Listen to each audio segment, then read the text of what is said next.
Alright,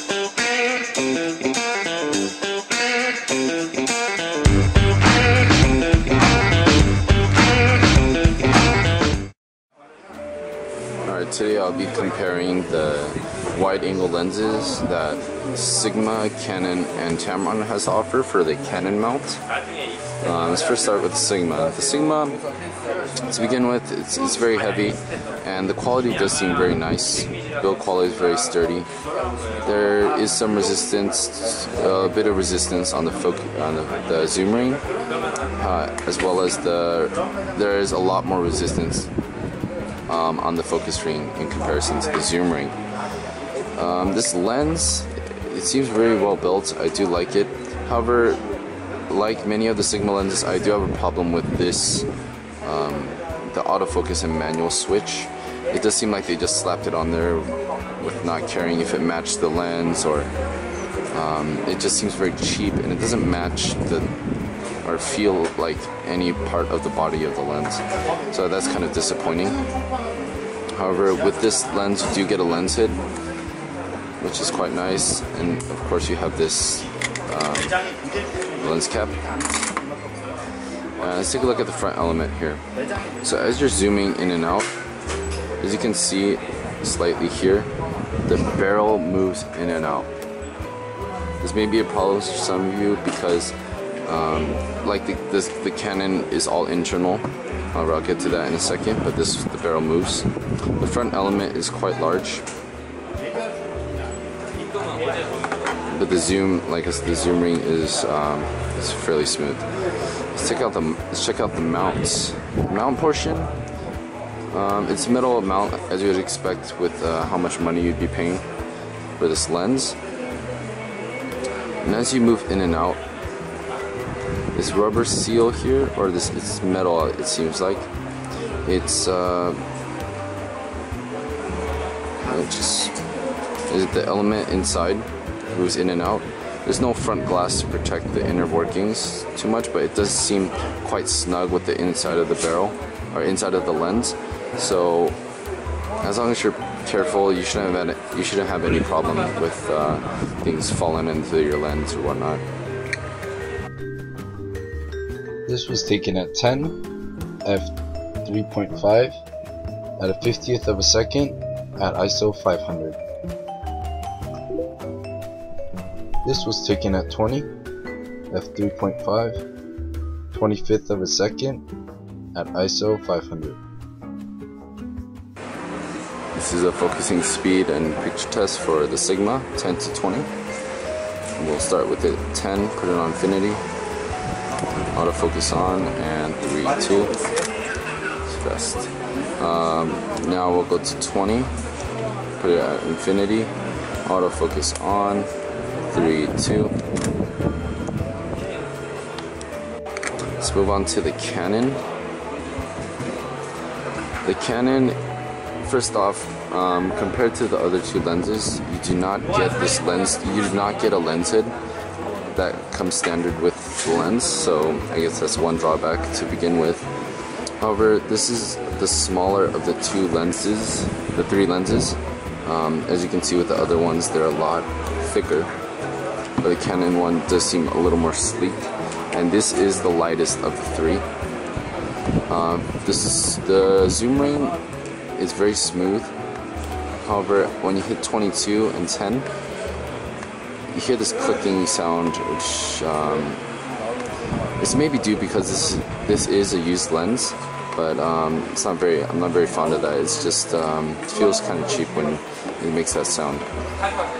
Anyway, compared to the Sigma, the Canon did a good job incorporating the autofocus and manual focus, kind of blending it into the body. The switch does feel a little cheap, but I'm not going to make a big deal out of that. The focus ring is a lot smaller than both of these compared to the two other lenses, but is very, very smooth. Seems built very well. And let's check out the inner part of this lens, the front element. As you zoom from 22 to 17, as you can see, it's all internal. All the zoom is internal. which is pretty nice. Let's check out the mount portion. It is a metal mount, and Canon does seem to have this, you see this grayish ring on the mount. It's this rubbery piece that seems to help it with possible some type of weather sealing in some way. And as you zoom in and out, the glass inside moves. And in comparison to the Sigma lens, this does seem more exposed or more prone to things falling into the lens. But as long as you're, again, as long as you're careful, you shouldn't have a problem.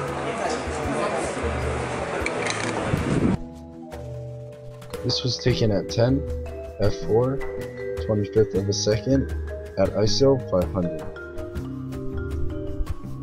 This was taken at 22 f4.5, 15th of a second at ISO 500. This is a focusing speed test on the Canon 10-22. Start with 10. Put it on infinity. Autofocus on. 3, 2. Now at 22. Infinity. Autofocus on. 3, 2. It's very fast. Now let's check out the Tamron lens. Tamron lens, just like the Sigma, does come with a lens hood.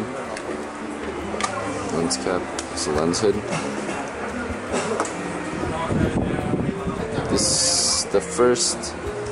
So from the three lenses, the Tamron and the Sigma lens,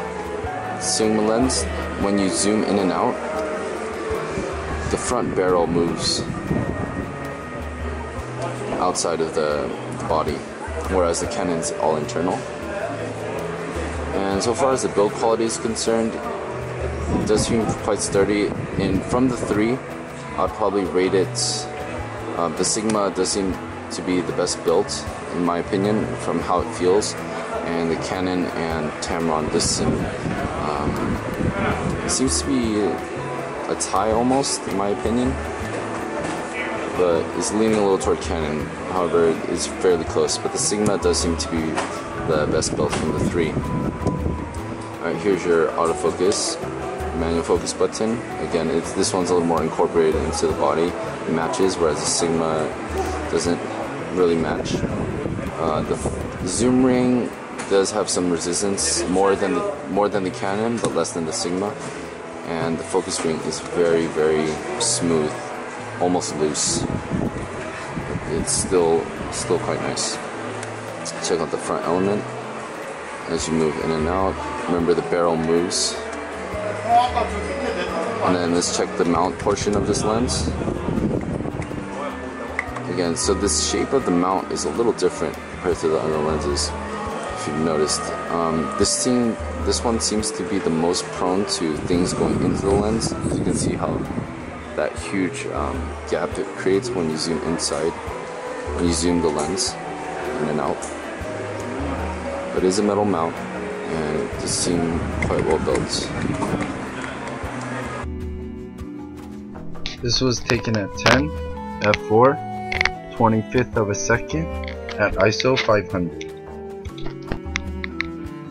This was taken at 24 f4.5, 15th of a second at ISO 500.